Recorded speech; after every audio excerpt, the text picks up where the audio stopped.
So here I've got 2 cups of lentils, dry lentils that I've just added to my Instant Pot.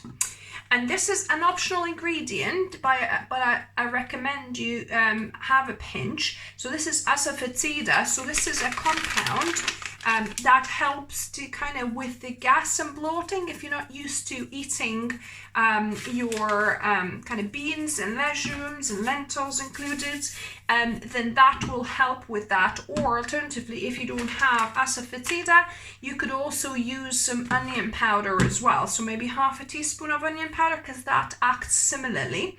And here, to speed up the process, I'm going to be putting 4 cups of boiling water. So because it's 2 cups, so it's double, you want the double of the water. So if you're doing 1 cup of lentils, you need 2 cups of water. So yeah, you could put cold water in here, but to speed up the process, I'm putting boiling water. So 2 cups of lentils to 4 cups of water here. Put my lid on, put it on sealing.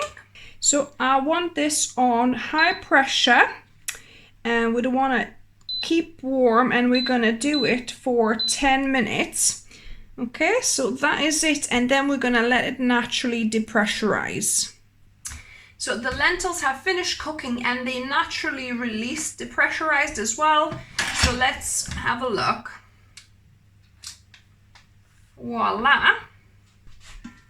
So they look really good. They have a little bit of water, so you could drain these, and actually on the bottom they have got a little bit mushier.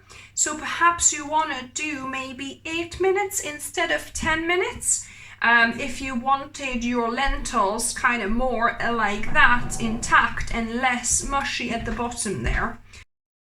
So what I'm going to do, I'm going to pour this into my sieve to sieve off the extra bit of water, and then I'll show you the result. So I poured most of the water out, and this is the finished product. So these are quite soft lentils.